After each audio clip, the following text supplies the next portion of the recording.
My wife and I spent 1 month staying in a smaller-sized town on Spain's Mediterranean coast with beautiful beaches and even more beautiful sunrises. The town is called Orpesa, located right here between Valencia and Barcelona. During this time, we gathered quite a bit of information about what it would cost to live here long-term that we will share with you in this video, and we'll also tell you how much we personally spent during our month here and share some pros and cons of living in Orpesa. My name is Ryan, my wife Emily and I are the Snail Travelers. Overall thoughts: is coastal Spain expensive or cheap? Before I get into the specific numbers, let me talk about our overall impressions of the prices here. First of all, our expectations were that things at a beach town and Spain as a country would be quite expensive, at least compared to what we are used to. But I have to say, we were pleasantly surprised by the prices here. I'll get into more details in a minute, but we actually spent almost the same amount of money here on a daily basis as we did in Romania and Albania. Now, that might not be typical. We were able to get a good deal on our housing during our time here. More on that in a minute. Now, deals aside, what if we were just living an everyday life as a long-term resident here? Would we think the cost of living is expensive? Well, yeah, the price to live here long-term is a little bit expensive, but maybe not as bad as you might think. Overall, we think Spain is a good value based on the quality of life that you get for what it costs. But like I said, the numbers I'll be sharing with you throughout this video came in well below what we were expecting for our time here in Spain. Housing costs. Let me start this section of the video by showing you a 20-second tour of our apartment here in Orpesa, and then I'll talk about the price we paid and the prices for housing in general. As you can see, the apartment has a nice living area with a sofa and dining room table.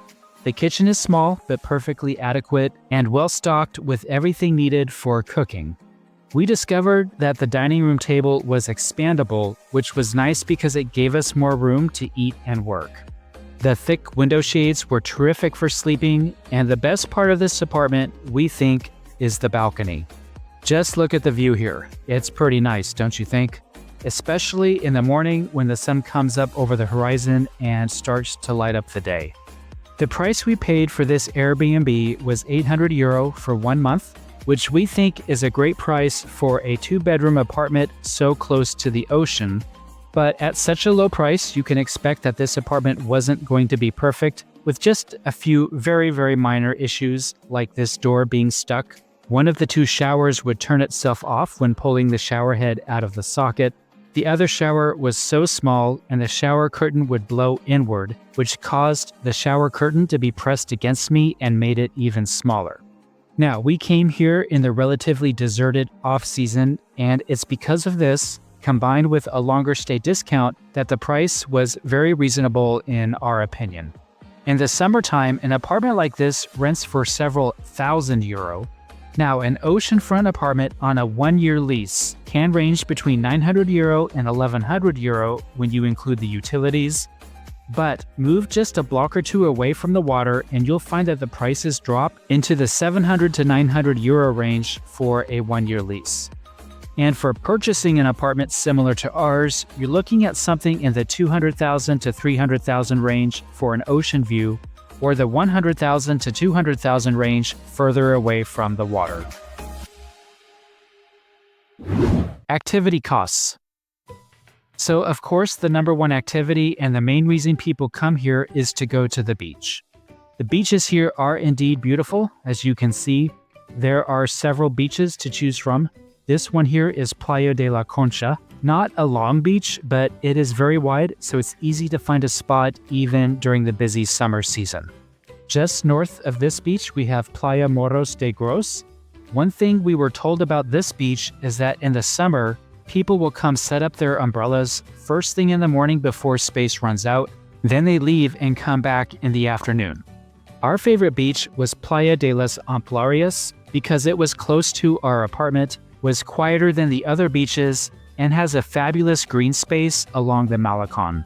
And the nice thing about these beaches is that it's free.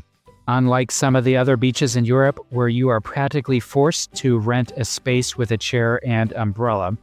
Now, beyond the beach, we think you should visit the castle on the hill in the main part of town. It's not the world's biggest or most extravagant castle, but like the beach, it is completely free to visit. The old historical center of town is very charming, worthy of maybe a half day or so of your time. And yes, you guessed it, also free. In fact, every activity that we did here was free, so we spent absolutely nothing on activities during our month in Orpesa.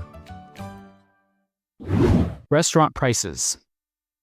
We only went out to eat one time during the entire month. And which restaurant did we choose? Well, we chose the only one that was near our apartment that was actually open. The rest were closed for the winter season. It was a pizza place called Acapulco Pizza. For just under 13 euro, they had a menu del dia that includes a fairly large pizza, a salad with chicken that was also a decent size, and a choice of dessert. It was a great restaurant, and they actually have a lot more than just pizza. So our spending on eating out was only 26 euro for the month. Grocery store prices. There are some grocery items that we like but can't get where we live as expats in Turkey. So you guessed how excited I was when we found out the Aldi supermarket here in Orpesa is just a few minutes walk from our apartment. There are both Aldi and Trader Joe's in the US, and I looked online to check those prices so I could make comparisons. I just picked a few common items, starting with chicken breasts, the equivalent of $3.38 per pound at Aldi here in Spain, compared to $3.99 per pound at Aldi in the US. Red apples are the equivalent of 77 cents per pound here versus 85 cents per pound at Aldi in the US. A dozen eggs are $2.32 here in Spain and were $4.39 in the US at the time. Our overall spending on groceries, 403 euro for the month here in Orpesa. Transportation expenses. Okay, let me go over just a few more expenses here in Orpesa. A ride on the local bus was 1 euro for a trip, and we were pretty impressed with the buses here, considering this is a pretty small town.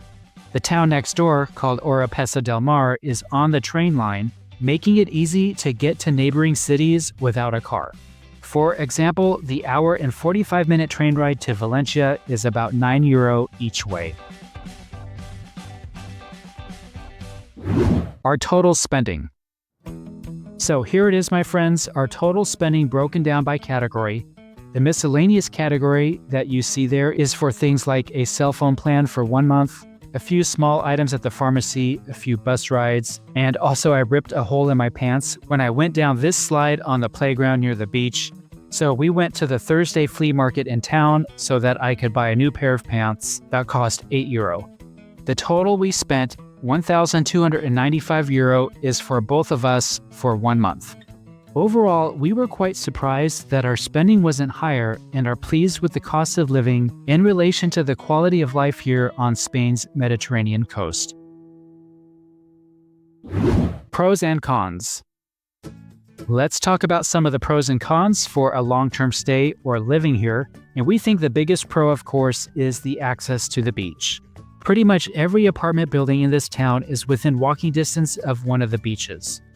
Another pro is the easy access to Valencia, which is Spain's third largest city, and we invite you to watch our next video, which will be all about Valencia.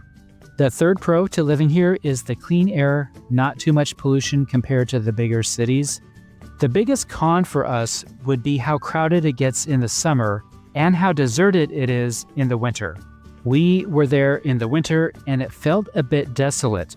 Most of the shops were closed, many of the apartments were empty, all of the entertainment venues were closed. This is what rush hour looked like on the roads, and the small bird park was closed, although we could still see them through the gate. And this peacock that escaped was first harassed by a cat, and then decided it wanted to lead the convoy of the only vehicle passing down this road in probably at least an hour or so. Hey, we have more videos from Spain, so hit that subscribe button. Here's our previous video from Granada, and I'll put our next video from Valencia down here when it's ready. Thanks for traveling with us.